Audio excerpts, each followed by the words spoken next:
जंग बद्र, हक़ व बातिल का पहला मारका।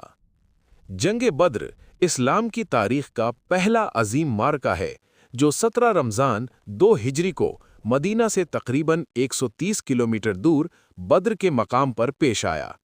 एक तरफ 313 बेसरो सामान मुसलमान थे जिनके पास चंद तलवारें और ऊँट थे, और दूसरी तरफ 1000 से ज़ायद मुसल्लह कुफ़ार कुरैश अपनी ताकत और गुरूर के साथ मैदान में उतरे।